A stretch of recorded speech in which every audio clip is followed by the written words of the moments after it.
Well, it's the day after. Here we are, Friday, the day before the NL Division Series starts, and we as Met fans experienced a week to remember.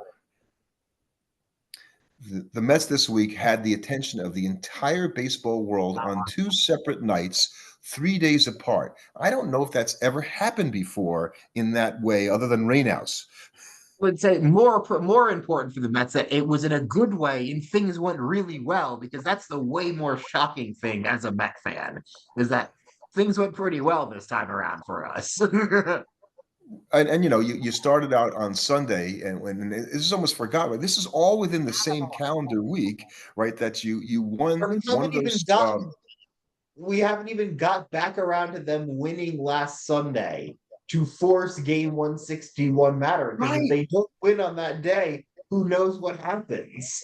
Right. So they go to Milwaukee, which has been a house of horrors. They had lost five in a row to Milwaukee in two series. And that Sunday game, they win easily 5-0. Milwaukee doesn't really play the game as maybe as hard because they didn't need it for any reason or whatever you want to say. And so that makes the doubleheader, which shouldn't have happened on Monday with the Braves, happen anyway. And so Right, then the Mets, Mets Mets win win game game one in dramatic fashion. in what so right, right. In not just dramatic fashion. And we talked about that in our last podcast, right? I called it the single biggest home run in Met history when Lindor hit the home run Yeah, Pete until last Alonso. night. Yeah, Pete Alonso showed you up in a heartbeat right there. So I can't, it's hard to believe twice in 1 week. And that's what the whole baseball world is remarking about, going, this is crazy what's happened to the Mets to be down like they were, for the first time. It's in history of baseball, a team down in the ninth inning came back and won by more than 2 runs. Right, it's the first time a guy's hit a go-ahead home run in the ninth inning, a game in which the team was down. Because a lot of the big home runs in the ninth inning that have happened in the postseason have always happened when the game was tied.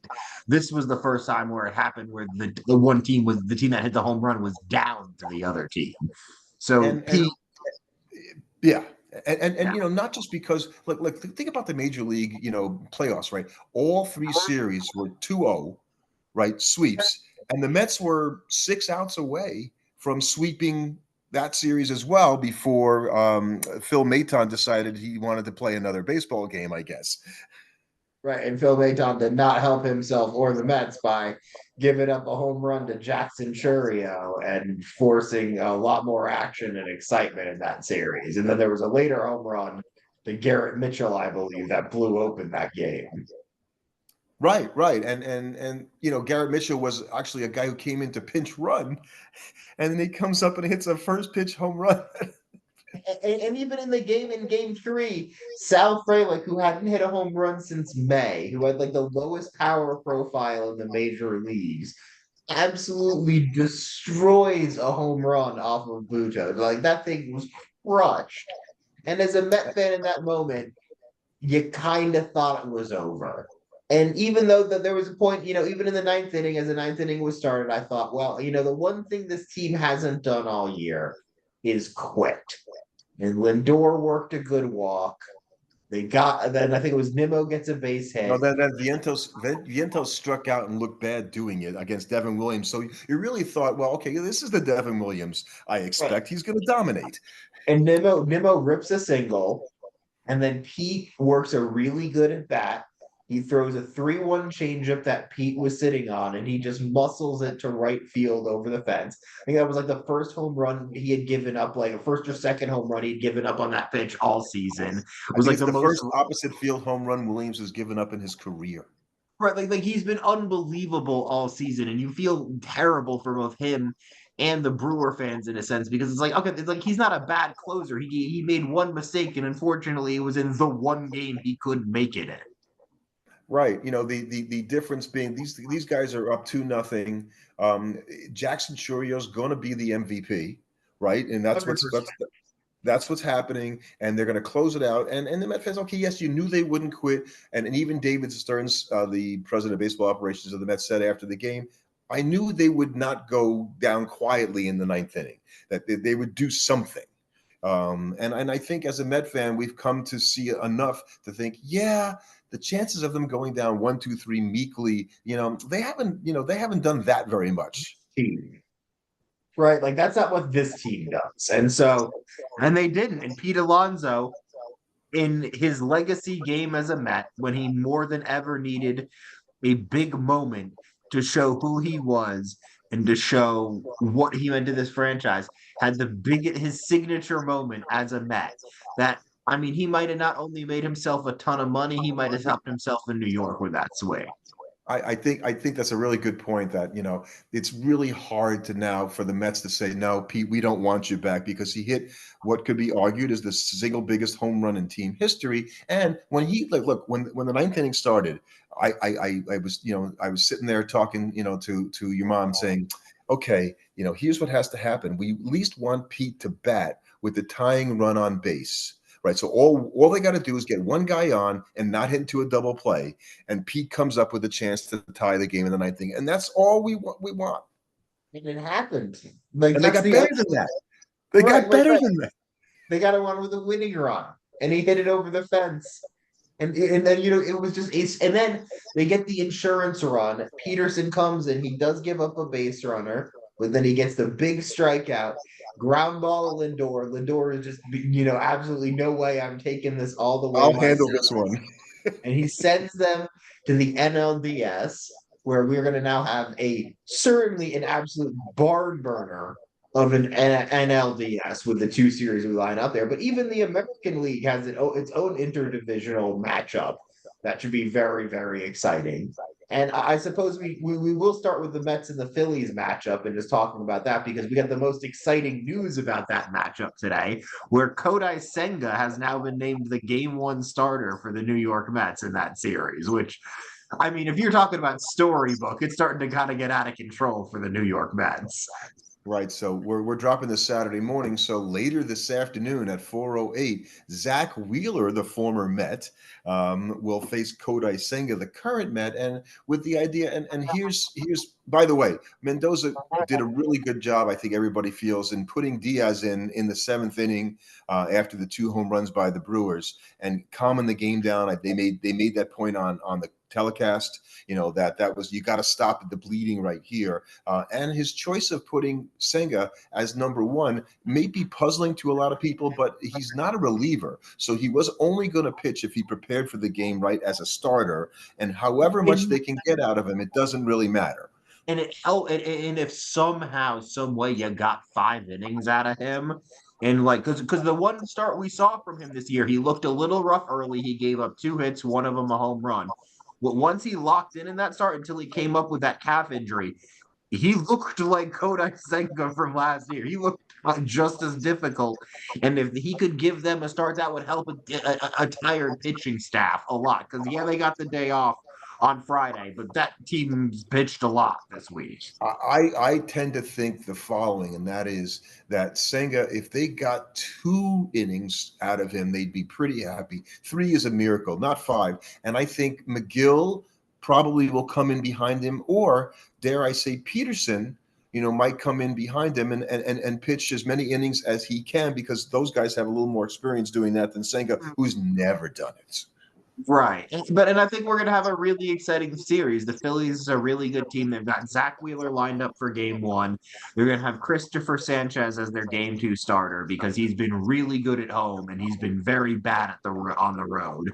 And so I think if you're Rob And good Tomlin, against the Mets. right, and so you're thinking, let's not send him in City Field in what's sure to be an absolutely crazy City Field, just like I'm sure Citizens Bank is going to be Citizens Bank's going to be pretty nuts too. Yeah. right. And I think that's what's really fun about these two matchups in the NLDS is on the other side of the country, you've got the Dodgers and the Padres. And that Padre fan base is ready to go to war and finally beat that monkey off of their back and finally take down the Dodgers. I really think the Dodgers, who are going to start Yamamoto, which kind of surprised me that he's going to be the game one starter. But you looked around the Dodgers going, well, I don't even know who they could put out there. The Padres, on the other hand, they lost Joe Musgrove. And I don't know about you. I haven't really heard anything about Joe Musgrove other than it's an elbow problem. Doesn't sound to me like a guy who's going to be pitching anymore in these playoffs. You do have an interesting thing with you Darvish being the game one starter, I believe, for the Padres. And so Otani was talking about how Darvish is a hero of his, and now he's going to face him in the playoffs. And how it's really interesting that with Yamamoto, Darvish, and Senga pitching, you've got three Japanese born pitchers starting in the playoffs in the NLCS. So that's just sort of an interesting little thing that's developed here, just sort of Yeah, by chance. yeah. And Yeah.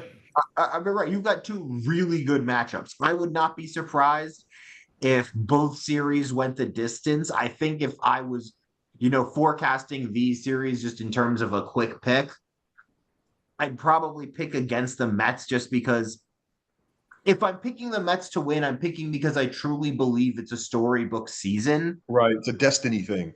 Right. And they're just, if they're going to do, if like, and I might start believing that if they win this series, then I'm like, okay, you know what? All this bets are might off. just this might just be a special team in a special year because if it's not that, it ends here. The Phillies are probably a better team top to bottom just in terms of their lineups between the two They are. teams are similar. I think the Philly lineups a little bit better because they have a little bit better of a top end. I think the Philly rotation is just a little bit better at the top end because guys like Zach Wheeler and Aaron Nola have proven the Mets hit Nola. That's the one thing you kind of hang your hat And on they, as a they do okay against Wheeler too. right. They have handled these pitchers, and this is probably one of the few teams that the Phillies like. The pitchers are like, the Mets hit them pretty well, though they have struggled with Christopher Sanchez this year. But I think the Phillies are an overall better team, so it's hard for me to pick against them. Whereas across the country in the other series, I kind of have a feeling the Padres are going to win that. I think we might end up with a Padres Phillies NLCS because I think the Dodger pitching it just seems so weak. It's hard for me to see how they're going to have games where their offense is able to generate enough runs and they keep the Padres off the board enough to win three separate times. I'm I can with see you it all the happening. way. Right, I can see it happening once. I can't see it happening in three different games. I'm with you all the way on that, and I probably lean to what you say when it comes to the Phillies and the Mets, only because I keep thinking, where's the stinker start for the Mets, right? Where the pitcher goes out and because they really didn't have that, they haven't had that in a while, where the pitcher goes out and gives up 4 runs in the first 3-4 Now, innings. you don't see that a lot in the playoffs. That's pretty unusual because you get pulled before there's a chance that's really going to happen. If you give up 2 runs in the first inning and then it's a guy on first and no outs, you might be gone, honestly, unless it's like a home run. Unless it's Right. like, guy on home run, another guy on, then you might still be in the game, but they're going to have somebody up at that point. So I think it's really hard to give up that kind of game really early on. But you could argue that the Phillies have been off for a while. Are they going to just struggle? We have seen teams kind of come off and be flat coming off. That was something the Atlanta Braves complained about last year at the time And off the year between before. and the year before that affected them. So, I don't think the Phillies are going to use that excuse necessarily, but we have seen it negatively affect teams. And so I'm kind of curious to see how that goes for them. Yeah, yeah, and the Braves, and just for a second, you have to say they were let down by the pitcher who didn't pitch at all, and Chris Sale, who, by the way, apparently threw a bullpen yesterday, and he's ready to go. Oh, just in time. I mean, And- Braves are the walking wounded. I think of all of the teams that exited the postseason, they're probably the team that feels the least affected by it. I Because completely agree with that. If you're the Atlanta Braves, it's really easy to go. Everybody on our team got hurt. We were missing a lot of our best players and a lot of our best pitchers. Even if we somehow beat the Padres, we weren't going to run the gauntlet and win the World Series. And anything other than okay, yeah, in dream world that happens. But logically, you're saying we're not the favorites to have that happen. So leaving in the first round probably isn't that big a deal for you. For all the other teams, maybe bar the Astros, because I think the Astros kind of know this was a last hurrah for this group in a lot of ways. I mean, if you're the Orioles and the Brewers, there's just no way you could describe the season as anything other than a Oh, disappointment. I was just thinking about the Orioles going, man, the Orioles are like the opposite of the Braves, right? Like there's a how did this happen? But the Orioles are if you're the Orioles, you're sitting there going, do we need to reevaluate this group? Like this is 2 years in a row where now this year is probably a little bit easier to see the writing on the wall compared to last year. Last year, that was a really hot team that looked like it was just a young team that ran into a veteran group in the Astros that just kind of knew how to handle them in the postseason. Where this year, that was a team that was stumbling all the way down the stretch, and they were not playing good baseball the entire second half. And then that offense that was just so good for most of the year just Right. couldn't even There get it a hit. is. Yep. Yep. And they lost Jordan Westberg near the end of the season, with a month and a half, 2 months to go, and their defense went down with his. He was a defensive, foundation for them out there. And yes, he gave them offense, but the whole team kind of sagged after that because they didn't feel the position there. They lost the hitting, and the whole. I use this term all the time because I think the Mets have it. The mojo was gone. Right. Like the mojo was not that like I feel like they were a team that very much had their whereas last year they didn't have any expectations on them. And they just unfortunately ran into a good Astros team.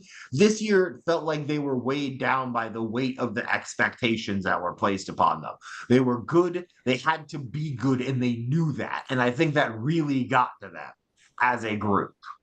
And the Brewers, that's a franchise that I think it's like if you're a fan, you got to win one of these series eventually, right? Yeah, yeah, From one and and the 11 in horrible ways in which they lose every year is ridiculous. right, and you don't like being the idea where Met fans are sitting here going, "Well, the team that beats the Brewers every year in the National League goes to the World Series." Well, but it's kind of true. It's not kind of true. It's been happening a lot recently. Look at the Diamondbacks. They're sort of the kingmakers out there. So And I am worried that for this Brewer team, you're gonna lose Willie Adames. How much can you expect to get the kind of year you got out of that bullpen to get that year out of year? Bullpens are notoriously volatile, and that's a team that could have a wild swing in the other direction, especially if you have a guy like Churio have a sophomore slump. so the narrative's so different if Devin Williams just gets Pete Alonso out. I mean, Right, right, it's right. such a different conversation. Because if Devin Williams gets Pete Alonso out, you the Brewers could go down to the Phillies in the NLDS. And it'd be I mean, yeah, okay. it would be disappointing, but nobody would really blink at that. Right. Like, like nobody would really be too concerned with the fact that, like, oh yeah, you went out. It's more like, okay, yeah, we kind of expected that, but now that you lost to the Mets, it's just like, okay, how often are you going to be doing this? You can't keep doing this every single year, Phillies. I Right. mean, Brewers. You can't lose in the wild card round every year, especially as the division winner a lot of the time. And so And, you've got these rookie managers that are still, in the playoffs. Obviously, Stephen Vogt in Cleveland. You've got Mhm. Quartraro in Kansas City. Those teams are going to play each other. Obviously, the Yankees and the Royals. Matt Quartraro for the Royals is a rookie manager. Carlos Mendoza just beat another rookie manager in Pat Murphy. And by the way, AJ Hinch is not a rookie manager, but he's a first-year manager there, along with Mike Schilt, who's a first-year manager in San Diego. This is nuts. I will say, and there was something poetic about AJ Hinch beating the Astros in the playoffs, like he was canceling that out somehow. But I Yeah, I do don't think think that people think that at all. no, no, no. But you've got AJ Hinch versus the Guardian, the Tigers versus the Guardians, and the Yankees versus the Royals. And I think what I'm most interested in these matchups is seeing, can the lower seeded teams make this interesting? Because I think most people would say, I expect a Guardian Yankee ALCS right now.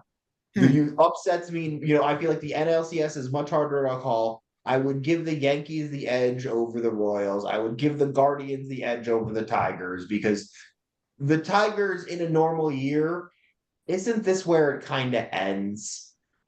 Like, It's funny. I'm going to pick the Tigers where I'm not going to pick the Mets because for the same reason I probably should pick the Mets. I just think the Tigers, they have it right now, and I'm not convinced the Guardians do. They kind of, stumbled into the playoffs, and it's great to have a terrific bullpen, but if you never get to use them, you're not you're not going to be able to leverage your Tigers your are much biggest more strength. so. right. The Tigers have been the hottest team in baseball in August and September in a way that not the Mets have not been. The Mets have been a good team, but they haven't been the hottest team in baseball. But you either I feel like sometimes we see teams like this and then they're gone. Like, Yeah, like, like all of a sudden, the wheels fall off the bus in Cleveland. They have a terrible series against the Guardians and they get 3-0 and it's not close. Like that could they, happen. they could have lost the first round series, and it still would have been an amazing season for the Tigers. Right, That's right. I feel like, and their strategy of Tarek Screwball and a box of scraps for the rest of their starters feels like eventually isn't gonna work. except that they're playing the one team I think whose offensive difficulties. Let's say in every series, right? So in the Guardian series, I never pitched to Jose Ramirez. Never. Mhm. Okay. If I'm the Royals, I never pitch to Judge or Soto. Never. Let the other guys beat you. If you're going to be the Padres and you're going to play the Dodgers, you never pitch to those three guys. How does it I work feel out like if you do that? right, if you're interestingly, the Mets Phillies matchup probably features the teams with the two most complete overall lineups sort of The left. I think lineups the are much deeper. Yes. Yes. Padres have a pretty overall lineup. They're a very deep lineup, top to bottom. They have a lot of very good hitters. But the Dodgers have a problem with it being Betts, Otani, Freeman, and then a prayer. The Yankees have bring Soto and Judge in a prayer. The Royals are Bobby Witt Jr. and maybe sometimes Salvador Perez, who's had a good season, but he's not nearly the same category of anybody else we just talked Agreed. about. Agreed. And then the Guardians have been Jose Ramirez and him praying some other guys help him. And same, you even Well, look at the I noticed Tigers. that Josh Naylor hit 31 home runs this year. That actually surprised me. I did not know that. That But you're not talking about hitters in the same way that we're talking right. about guys like Soto and Judge have each other as running mates, but even that we kind of are talking about how that's kind of not enough. Like And that's how you can attack. That's what gives the Royals a chance if they just never pitch those guys and say, we'll pitch to everybody else. And so I do think that those are strategies, and it should be interesting to see because you've got, first year managers. They're going to have to sort of say, how bold can we be? I loved what the Royal manager said because they were talking about playing the tradition of the Yankees in the playoffs. And they were asking him like what it was like, facing that down. And he's like, well, it's a good thing we're playing the team and not their tradition. And I think that's a really good point. You're not, yes, you're facing the Yankees, but you're facing this Yankee team, not the history of the Yankees. You just gotta beat this one group. And as long as you can do that, you can win the series. What about the other side of the equation? So they've been writing like the Royals are 9-1 in their last postseason series. The only loss was the 2014 World Series to the Giants. Of course, they don't get to the postseason all that much, and Right, so like how relevant? It's not how relevant is it that they've won that? Like that what happened 9 years ago matters now, I feel like that kind of thing with like record over your last postseason series is only meaningful if it's largely the same group that's right? comprising Like that. the Astros. Like the Phillies. Like I can talk about the Phillies and say, okay, the Phillies record in their playoff series over their last bunch of series is X. And that's pretty representative of what this group is because you know what? It's mostly the same guys now that have been there. You've changed out parts and pieces, but the core group has now been there for a number of guys. You don't have that many runs left with that group, I'm thinking. Yeah, How many more and I years are think you they going to get think on? this is their year. This is their year, and they have a right to think that. Which, to your point, makes the Mets more vulnerable, maybe. Right, which makes you as a Philly fan, this is the series that probably makes you nervous. I think if you're the Phillies, you're thinking, if we just get by here, we can do this. You know what I mean? Because this is where if you're not, you're gonna have some weird series against the Mets and the NLDS. It's a 5-game series. With a 5-game series, it's like, oh man, Wheeler could go 7 innings, give up 1 2-run home run, and we lose that game. And now Yeah, all of a sudden we're down 1-0 to the Mets, and now this is like really dramatic. yeah. So, okay, well, we're not, we had all kinds of other stuff to talk about this week, but I don't think we'll talk about manager firings and things like Well, I that. mean, I think I'm it's glad. interesting that we have Terry Francona coming Yeah, back that's to manage. nice. Well, I think if you were talking about what are the Reds doing, okay, there's your big splashy, sexy move. If you're the Reds, you would go and get Terry Francona, who I think as a floor raiser is a really good idea. That was a team that underperformed what they should have Right. been this year. You bring a guy like Terry Francona in because he'll get you to the playoffs. You might not win a World Series, but he's gonna help you compete for a division crown and probably get you to the playoffs next year. And In a in the same division, the Pirates, who also had, I think, a disappointing season. I think that we say that everything when they always go out 20-8. You and I are always joking about going, just wait, and so it seems to happen every year. But Derek Shelton kept his job where David Bell did not. But they fired like the hitting coach and the pitching coach. Going, I don't understand how that's a vote of confidence for the manager when you basically told him to get rid of his staff. Well, I think what it is that we like the overall effect of the manager and the way he commands the clubhouse, but the Mhm. people that he has around him aren't improving the guys enough. So we need to go out and bring in new people who are going to help him improve the team because the manager selects his staff, but I don't think it's the baseball coaches don't sort of have the game plan influence that say football coaches do. Your offensive coordinator and defensive coordinator have a lot more impact on the overall outcome of the team than I think your hitting and pitching coach do.